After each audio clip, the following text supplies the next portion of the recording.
programme matinal La Connexion. En ce temps de confusion et de panique générale, vous avez besoin de vous connecter au trône de Dieu et de maintenir la communion avec le Seigneur. Cette émission, c'est un temps de connexion divine. Gloire à Dieu. Nous sommes très reconnaissants au Seigneur pour ces moments extrêmement importants dans sa sainte présence. Nous voulons baisser la tête pour la prière. Éternel, notre Dieu, nous te bénissons pour les merveilles que tu as accomplies encore aujourd'hui dans la vie de ceux qui croient. Et nous sommes venus et nous croyons être de ceux qui croient que en ce moment, ceux qui ne croient pas en ta puissance, à travers ta parole, tournent leur visage vers la croix et amène-les à la reconnaissance de ta Seigneurie au nom de Jésus. Et comme nous prions, examinons ta parole, que cette parole nous fasse du bien. Merci Père pour la réponse. Au nom de Jésus, nous avons prié. Amen. Merci beaucoup d'être présent. Et nous voulons continuer avec notre série d'études numéro 2. Et cette fois-ci, nous voyons l'étude numéro 20. Alors, elle est intitulée « Toucher Jésus et expérimenter sa puissance de miracle ». Toucher Jésus et expérimenter sa puissance de miracle. Alors, voyons dans Luc chapitre 6, nous lisons du verset 16, la Bible dit ceci, « Il descendit avec eux et s'arrêta sur un plateau où se trouvait une foule et ses disciples et une multitude de peuples de toute la Judée, de Jérusalem et de la contrée maritime de Tyr et de Sidon. Ils étaient venus pour l'entendre et pour être guéris de leur maladie. » Voilà une histoire réelle qui s'est passée à cette époque-là. Nous voyons que tout le monde voulait l'entendre. Pourquoi? Parce que c'était le plus grand enseignant que le monde ait jamais connu. Alors, tout le monde voulait aussi le toucher. Mais pourquoi? C'est pour ça que nous allons voir ce message sous trois angles. Premièrement, nous verrons les foules accouraient de partout pour voir du jamais vu. Deuxième chose, nous verrons la foi agissante au toucher miraculeux de Jésus. Et enfin, nous verrons la fidélité de Dieu dans la confirmation de ses promesses. Comme nous considérons la première partie qui est les foules accouraient de partout pour voir du jamais vu. Lisons encore Luc chapitre 6 et nous lisons du verset 17. Il descendit avec eux et s'arrêta sur un plateau où se trouvait une foule de ses disciples et une multitude de peuples de toute la Judée, de Jérusalem, de la contrée maritime de Tyr et de Sidon. Ils étaient venus pour l'entendre et pour être guéris de leur maladie. Donc, voyez, quelque chose de surnaturel se passait sur la terre à cette époque-là. Alors, des foules venant de la Judée, de Jérusalem, de Tyr et de Sidon, dans leur effervescence étaient unanimes. Le ciel était descendu sur la terre et les manifestations de la puissance de Dieu étaient incontestables. Voilà pourquoi cette foule se pressait et venait pour voir Jésus, pour l'écouter et pour être touché par lui. Et nous voyons que lorsque la puissance de Dieu se manifeste, forcément, les gens vont accourir. J'ai pris que, comme en ce temps, cette grande foule, des multitudes de personnes accouraient de partout, j'ai pris que nous puissions faire connaître Jésus, sa puissance, afin que toute cette multitude de malades, d'oppressés, de tourmentés, de toutes ces personnes fatiguées, connaissent qu'en Jésus, il y a la puissance de Dieu qui guérit, qui délivre, que sa parole est une doctrine incontestable et que cette doctrine donne la connaissance de qui est Dieu et pénètre les tréfonds du cœur de l'homme. Et comme nous nous consacrons à ce ministère, je prie que la puissance de Dieu accompagne sa parole et que les gens comprennent qu'il y a un temps pour toutes choses, un temps pour s'asseoir, mais un temps pour se lever.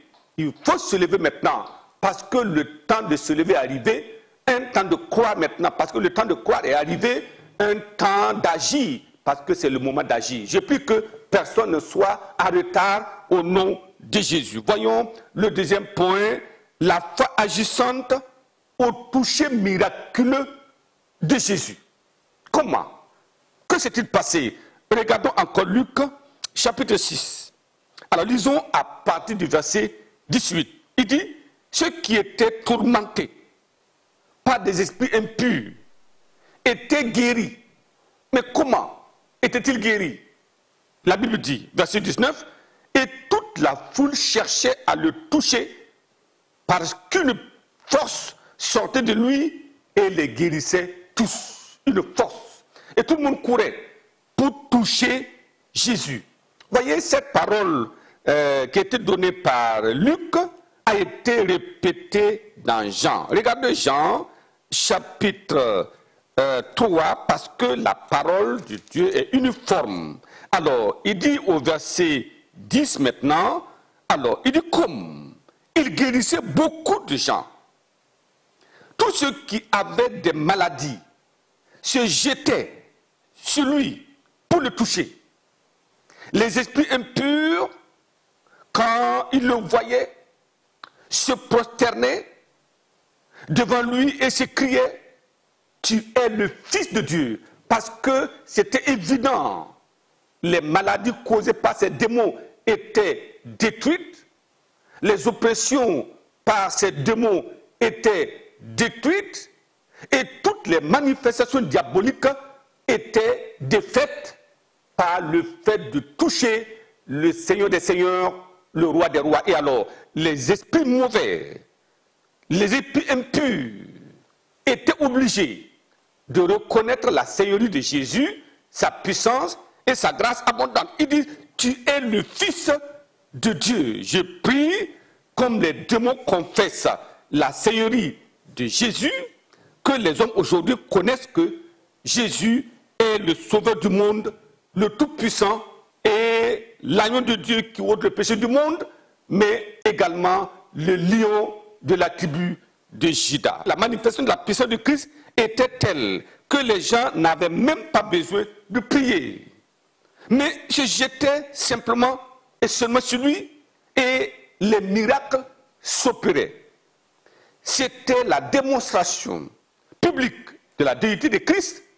Le ciel manifestait véritablement sa puissance pour choquer la conscience des hommes afin que les fausses conceptions que les gens ont dans leur cœur, dans leur pensée, dans leur conscience soient consumées et que les yeux s'ouvrent pour voir le Sauveur au nom de Jésus. Alors, troisième partie, c'est la fidélité de Dieu dans la confirmation de ses promesses. Dieu est fidèle. Regardons dans Jean, chapitre 11, le verset 40. Jésus lui dit, ne t'ai-je pas dit que si tu crois, tu verras la gloire de Dieu? Voyez, si tu crois, voyez, Dieu a sa partition à jouer et l'homme a sa partition à jouer. La puissance de Dieu est illimitée, il est omnipotent, quelle que soit la circonstance, il peut trouver la solution parce qu'il est puissant. Mais à l'homme aussi de jouer, oui, je t'ai dit, ne t'ai-je pas dit que si tu crois, tu verras la gloire de Dieu. Nombre chapitre 23, le verset 19, nous dit ceci, Dieu n'est point un homme pour mentir, ni le fils d'un homme pour se repentir. Ce qu'il a dit, il le fera, n'est-ce pas? Ne le fait-il pas? Ce qu'il a déclaré, ne l'exécutera-t-il pas? C'est clair, dans Jérémie, chapitre 1, verset 11, et d'où il dit, la parole de l'Éternel fut adressée en ces mots. Que vois-tu, Jérémie? Vous voyez, Dieu parle à Jérémie. Je répondis, je vois une branche d'amanier. Et l'Éternel me dit, tu as bien vu. Tu as bien vu, car je veille sur ma parole pour l'exécuter. Tu as bien vu, Jérémie, je vois quoi? Une branche d'amanier. Voyez, ce que vous voyez déterminera ce que vous recevrez. Et si vous voyez la maladie seulement partout, alors cette maladie ne s'en ira pas.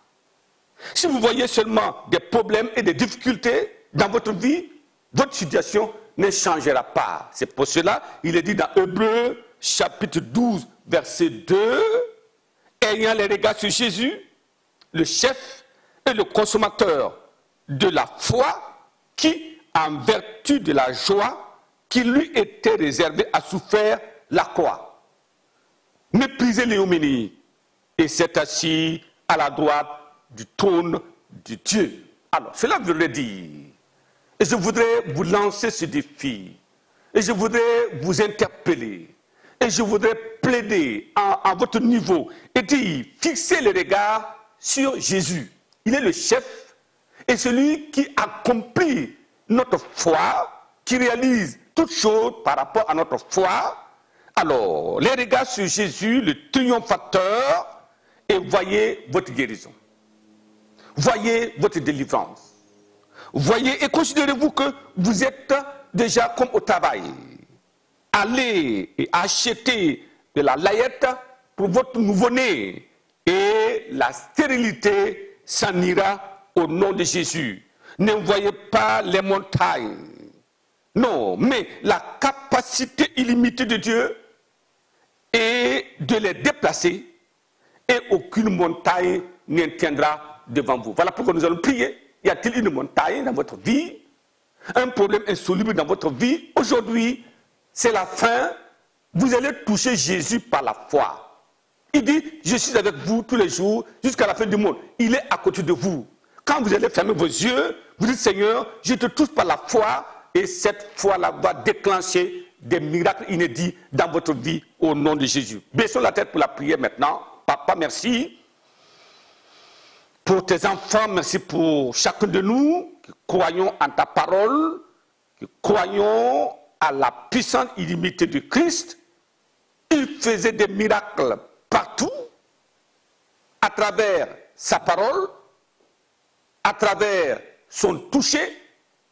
Je prie aujourd'hui que toute personne qui manifeste la foi et qui te touche par la foi opère le miracle qu'elles attendent au nom de Jésus. Je prie que la puissance se déclenche du ciel, que la force sorte maintenant de Jésus et les touche et que les miracles pleuvent dans chaque vie maintenant au nom de Jésus. Recevez votre miracle. C'est quel miracle vous attendez? Il est le Dieu du miracle. Je prie que le nom glorieux de Jésus accomplit des choses extraordinaires dans votre vie en ce moment au nom de Jésus. Père, merci pour la réponse. Au nom de Jésus, nous avons prié. Amen. Amen. Dieu vous bénisse abondamment.